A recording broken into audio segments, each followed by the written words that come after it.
Class मैं school में relation. आज का हमारा टॉपिक है अचीवमेंट्स और जेनेटिक इंजीनियरिंग। इसका मतलब कि जेनेटिक इंजीनियरिंग से हमें क्या हासिल होता है। जेनेटिक इंजीनियरिंग ऐसा कोई टेक्निक और मेथड जिससे हम किसी भी ऑर्गेनिज्म के डीएनए को रिपेयर करते हैं, रिप्लेस करते हैं या मॉडिफाई करते हैं।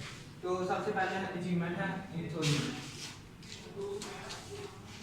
हमने प्रीवियस लेक्चर में डिस्कस किया था कि इंसुलिन जो है वो बैक्टीरिया से प्रिपेयर होती है।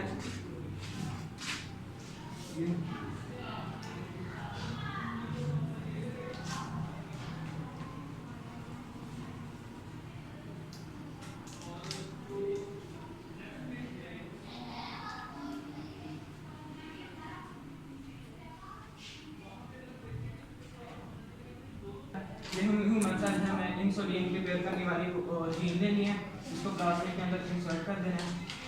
इंसुलिन प्रिपेयर हो जाएगी। इंसुलिन जो मेनली यूज होती है डायबिटीज के पेशेंट के लिए, जिनको हम शुगर के पेशेंट कहते हैं। इनसे उनका ब्लड में शुगर लेवल है वो मेंटेन रहता है। आगे हमारे पास human growth hormone. Human growth hormone है वो हमारे लिए यूज होता है ह्यूमन की ग्रोथ के लिए। ये भी इससे डेवलप होता है रिकम्बिनेंट डीएनए से, जो हमने ह्यूमन ग्रोथ हार्मोन प्रिपेयर इधर थाइमोसिन हमारे पास ब्रेन के अंदर प्रेजेंट होता है। ये थाइमस ग्लैंड के अंदर प्रेजेंट होता है ब्रेन के अंदर। ये ब्लड कैंसर को कंट्रोल करता है ब्लड के अंदर और लंग्स के अंदर भी। और ये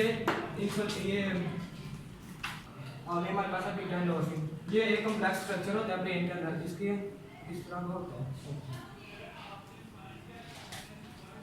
फिर ब्रेन के अंदर होता है, ये हमारे ब्रेन हम हार्मोन प्रोड्यूस करने के लिए यूज होता है ब्रेन के अंदर। और इसका फॉर्मूला है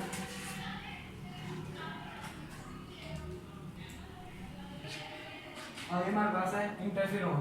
इंटरफेरॉन एक प्रोटीन सिंथेसिस एंजाइम होते हैं, ये बॉडी के अंदर प्रेजेंट होते हैं जो वो प्रोटीन बनाते हैं हमारी, और ये बैक्टीरिया किल करते हैं हमारी बॉडी के अंदर। आगे यूरोकाइनेज एंजाइम होते हैं। ये यूरोकाइनेज एक होता है बॉडी के अंदर ना,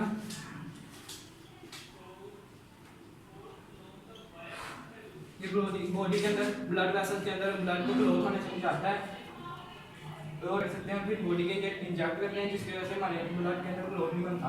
अगर हमें कोई जिसको कहते हैं जख्म होता है और उसके अंदर हमारे अंदर ये इंटरफेरॉन एंजाइम नहीं होते तो ब्लड वहाँ ज़्यादा लूज हो जाता है। ये डिजीज़ है जो ब्लड की वजह से कॉज होता है। इसको हम जेनेटिक इंजीनियर की वजह से, जेनेटिक इंजीनियरिंग के जरिए से हम इसको सही डिजीज़ नहीं होता। इंजीनियर के जरिए से कुछ ऐसे जिसको कहते हैं प्लांट प्रिपेयर कर सकते हैं जो अपना नाइट्रोजन खुद ही फिक्स कर सकते हैं। हमने प्रीवियस चैप्टर में पढ़ा था कि जो से प्लांट्स होते हैं वो बैक्टीरिया यूज करते हैं नाइट्रोजन को नाइट्रेट में कन्वर्ट करने के लिए।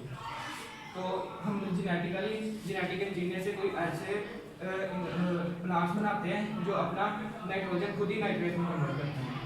और जेनेटिक इंजीनियरिंग जो है वो ब्लड डिजीज को भी कंट्रोल करने में काम आती है, जिस तरह के थैलासीमिया जो वो होता है वाइट ब्लड सेल का डिजीज होता है, जिसमें ज़्यादा वाइट ब्लड सेल हो जाते हैं बॉडी के अंदर, तो ये उसको कंट्रोल करने में भी मदद करता है।